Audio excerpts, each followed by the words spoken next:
السلام عليكم ورحمة الله وبركاته. ازيكم عاملين ايه؟ احنا النهاردة هنعمل وصفة كده، بما اننا زهقنا كده يعني من الاكل بتاع العشاء وكده، فقلنا هنعمل وجبة اقتصادية بالبطاطس. احنا قشرنا هنا 4 بطاطسيات حجمهم متوسط، وغسلناهم حلو وقشرناهم. دلوقتي هنصفيهم من المية وهنبشرهم. دلوقتي اهو صفيناهم، هنجيب المبشرة ونبشرهم. هنجيبهم كده مبشرة اهي،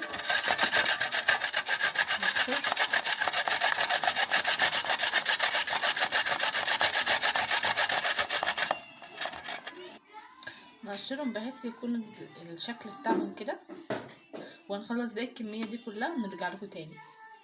بعد ما خلصنا بشرنا كل الكمية حطيناها في مية اهو، عشان النشا اللي فيها تشال، زي ما اكننا كده مثلا بننقع البطاطس اهي كده، عشان النشا اللي فيها تشال. هنغسلها كذا مرة وبعد كده نحطها في مصفى وهوريكم هي بتتعمل ازاي. هنجيب مثلا يعني مصفى زي دي كده ونحط فيها البطاطس كلها.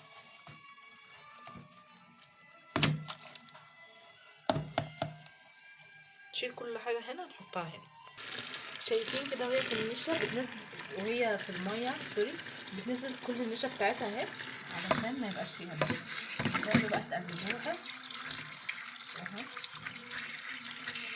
عشان كل النشا ينزل منها متبقاش نضيفة.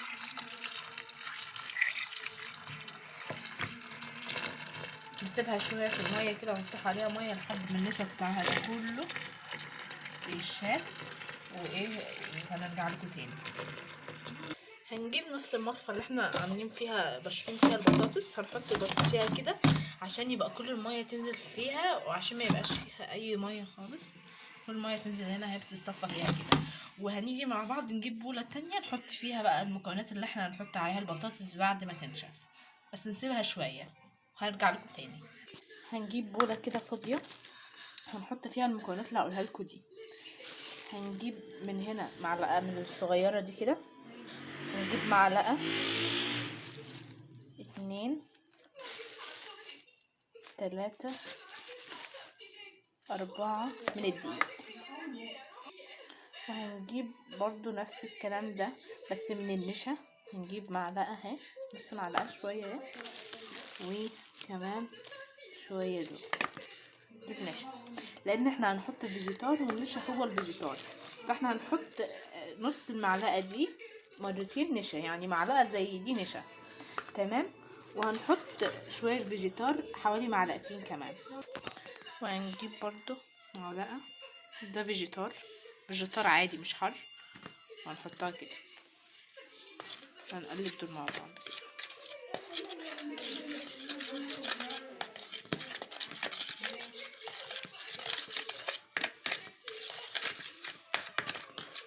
كله يخلطوا في بعض كده،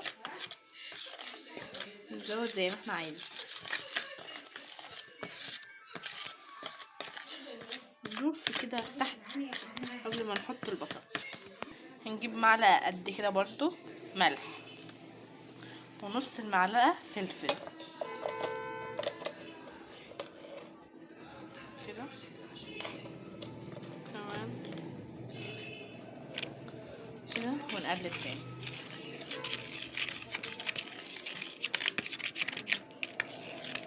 حطوا بقى كل البهارات اللي عندكم، ممكن تحطوا بابريكا او ممكن تحطوا كمون زي ما انتوا عايزين، بس انا بحب احط ملح وفلفل بس. انا حطيت كمان شويه كمون صغيرين. هنقلب بقى كل ده مع بعض. بعد كده البطاطس زمانها اتصفت من الميه هنحطهم عليها. الوصفه دي كويسه جدا وموفره جدا، ومواصفاتها كلها في البيت. دول اللي انا حطيت دول في البوله كده من تحت، دول يبقوا تحت، ونحط فوقهم البطاطس، وتزودي نشا وتزودي دقيق على حسب عشان تمسك معاكي. وكمان في بيضتين، بس لما بنحط البطاطس هنحطه ونقلب مع المكونات دي، وبعد كده نحط بيضتين هوريكم دلوقتي. كده هنفضي البطاطس بعد ما يعني فيها ميه بس تمام،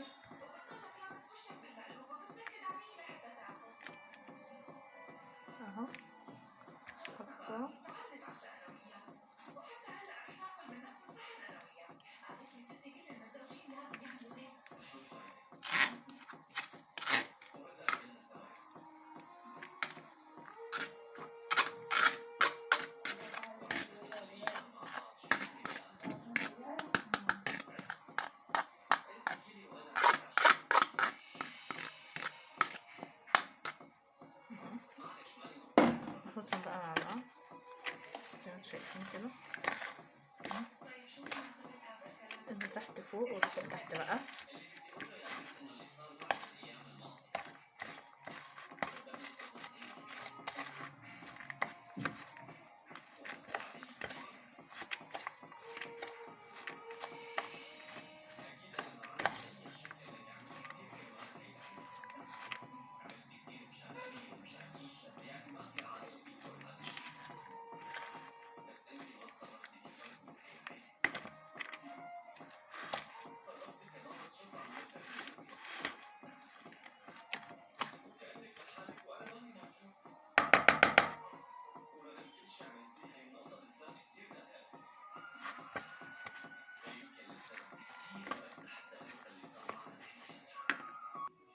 حاسه كده اللي هي ايه، لسه شايفين كده اللي هو لسه الخليط مجاش فيها قوي.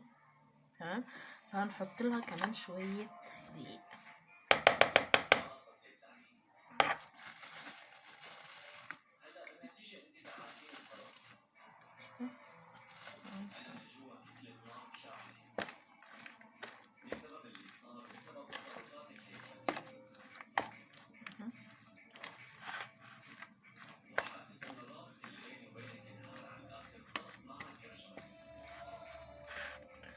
هنحط كمان شوية فيجيتار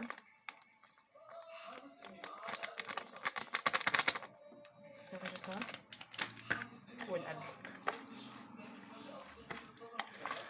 نخلطهم حلو جدا كده يعني، ومنخليش بقى اهو شايفين مفيش تحت حاجة خالص، كلهم يتمزجوا مع بعض.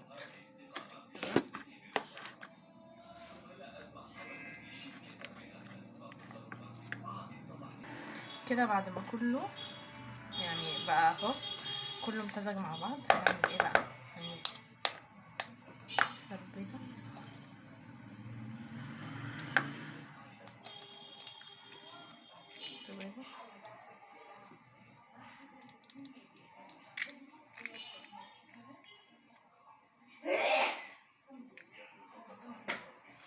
وكمان بيضة عليها كده بطين عشان كله يمسك في بعض. كده هنعمل ده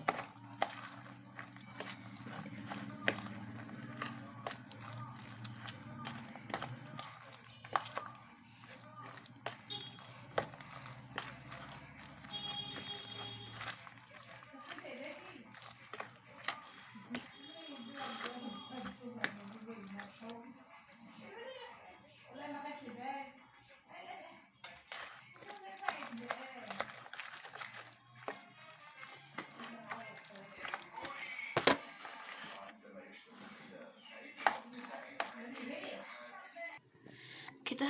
الخليط بقى جاهز معانا، هنولع النار وهنحط شويه زيت وهنقليهم وهنوريه لكم هما بتقولوا، وهنوريه لكم بعد ما اتقلوا، ويا رب يعجبكم يعني.